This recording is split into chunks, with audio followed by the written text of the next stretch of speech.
வணக்கம் எல்லாருக்கும். Bonjour à tous. Comment allez-vous? நாங்கள் இந்த கோடை காலம் முடிந்து பள்ளிக்கூடம் தொடங்க இருக்கிறோம். செப்டம்பர் மாதம் கல்வியாண்டு ஆரம்பமாக உள்ளது. அதுக்கான பதிவுகளை நாங்கள் ஆரம்பித்திருக்கிறோம். சரி, அத்துடன் நாங்கள் தூர இருப்பவர்களுக்காக நாங்கள் ஜூம் ஊடாகவும் வகுப்புகள் நடாத்த ஆரம்பித்திருக்கிறோம்.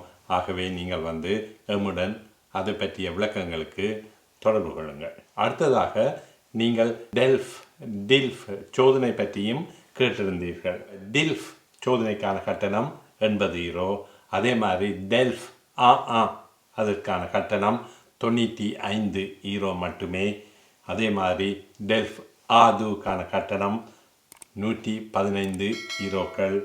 பேயா அதற்கான கட்டணம் 130 யூரோக்கள். நாங்கள் இந்த பரீட்சைக்காக ஆயத்தங்களை மேற்கொண்டு லாக்குனோவில் அமைந்துள்ள லூப்போல் என்ற இடத்துக்கு நாங்கள் அனுப்புகிறோம்.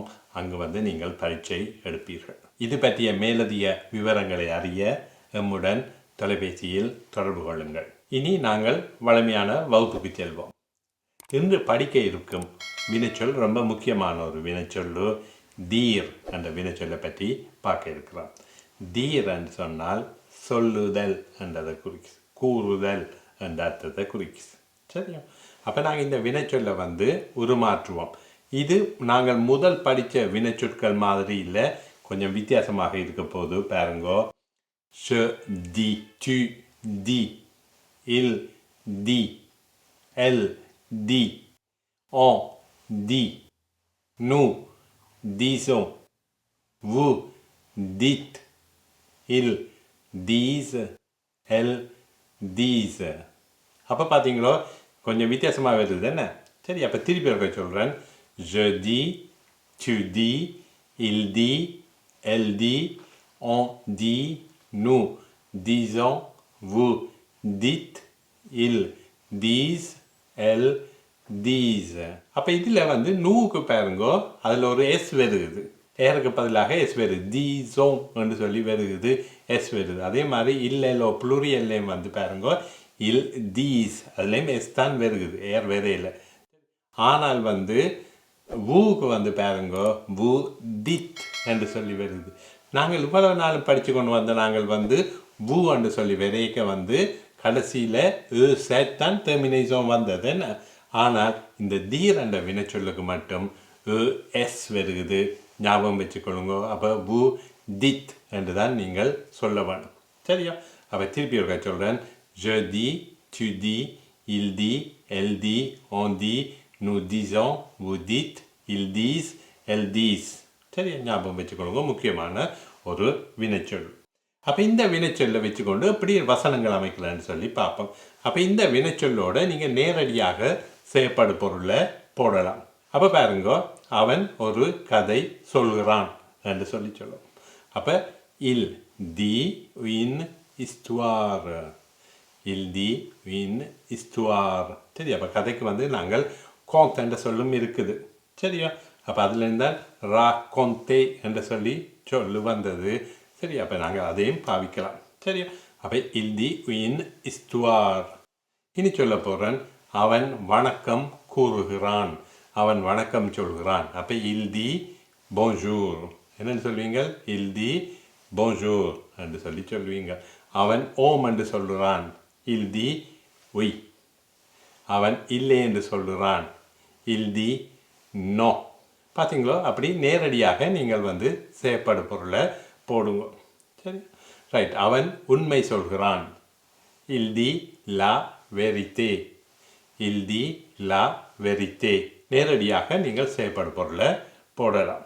அதே மாதிரி நாங்கள் ஒரு ஆளுக்கு தான் நாங்கள் சொல்லுவோம், கூறுவோம். அப்போ ஒரு ஆளுக்கு என்று சொல்லி வரைக்க நீங்கள் ஆ என்று சொல்ல பாவிக்க வேணும். அப்போ பாருங்க, நான் வெண்மதிக்கு கூறுகிறேன் என்று சொல்லி சொல்கிறேன். அப்போ என்னென்னு சொல்வேன்? je dis à Venmathi. நான் அறிவுமதிக்கு சொல்கிறேன், je dis à அறிவுமதி. அப்போ பார்த்தீங்களோ? அப்போ நீங்கள் ஆ என்று சொல்ல போட்டு தான் நீங்கள் ஒரு ஆளுக்கு கூறுறதுன்றதை சொல்ல வேணும். ஆனால் பிரதி பேச்சொற்கள் வரைக்க நீங்கள் அப்படி சொல்ல மாட்டீர்கள். அப்போ நான் உங்களுக்கு சொல்கிறேன் என்று சொன்னால் என்னென்று சொல்வீங்கள்? je vous dis. என்னென்று சொல்வீங்கள்? je vous dis. அவன் எனக்கு சொல்கிறான். il me dit. என்னென்று சொல்வீங்கள்? il me dit. அவன் எனக்கு வணக்கம் சொல்கிறான். அப்போ என்னென்னு சொல்வீங்கள்? il me dit bonjour. என்னென்னு சொல்வீங்கள்? il me dit bonjour. நான் உனக்கு சொல்கிறேன் என்று சொல்கிறேன். அப்போ என்னென்னு சொல்வேன்? je te dis. je te dis என்று சொல்கிறேன். நான் உனக்கு சொல்ல மாட்டேன். je ne te dis pas.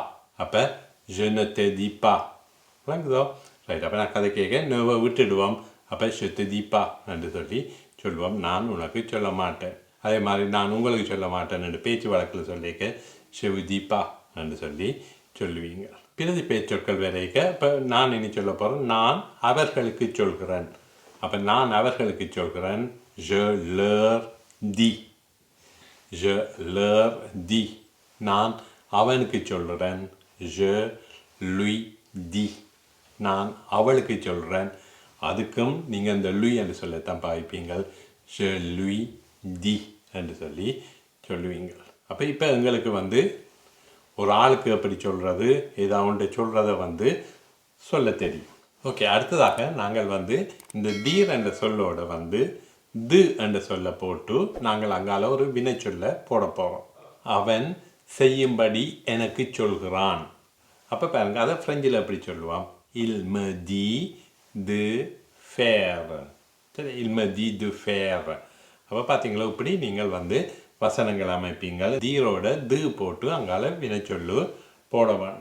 சரி, இப்படி சொன்னீங்கள் என்றால் பார்த்தீங்களா, சுலபமாக நீங்கள் கதைக்கலாம். அடுத்ததாக நாங்கள் பார்க்க இருக்கிறது இந்த தீர் என்ற சொல்லோட இந்த எதிர்மறை சொற்களை போட்டு சொல்ல போகிறோம். il dit rien என்று சொல்கிறோம். il ne dit rien. அந்த ரியா என்றால் ஒன்றுமில்லை என்றதை குறிக்குது. அப்போ இதில் பாருங்க, பாவுக்கு பதிலாக நான் ரியா என்று சொல்ல பாவிக்கிறேன். சரி, அப்போ il ne dit rien என்று சொன்னால் அவன் ஒன்றும் சொல்வதில்லை என்றதை குறிக்குது. il dit rien என்று சொன்னால் அவன் ஒன்றும் சொல்வதில்லை. il ne dit à personne. il ne dit à personne. அவன் ஒருவருக்கும் சொல்வதில்லை. il ne dit à personne. அவன் ஒருவருக்கும் சொல்வதில்லை. tu ne dis à personne. tu ne dis à personne என்று சொல்லுவோம். அப்போ நீ ஒருவருக்கும் சொல்லாத என்று சொல்லுவோம். அப்போ பார்த்தீங்களோ, நீங்கள் இப்படி இந்த பேசன் என்று சொல்லி நான் இதில் பாவிக்கிறேன். நேவோட பேசன் என்று சொல்லி வந்தால் ஒருவரும் இல்லை, ஒருவருக்கும் கூடாது என்ற அர்த்தத்தில் வெறும். சரி, சும்மா பேசன் என்று சொன்னால் உங்களுக்கு தெரியும், அது பேர் சுட்டோட வரவணும். உயின் பேசன், து பேசன், த்ரூவா பேசன் என்று சொல்லி வரைக்க ஆளை குறிக்குது. சரியா, இதில் என்ன பேசணும்னு சொன்னால் ஒருவரும் இல்லை என்ற அர்த்தத்தில் வெறும். தீர் என்ற வினைச்சொல் மாதிரி உருமாறுற மற்ற வினைச்சொற்களையும் பார்ப்போம். பாருங்க, contredire. contredire என்று சொன்னால் மறுத்து கூறுதல். மறுத்து கூறுதல். interdire. interdire தடை செய்தல். prédire. prédire.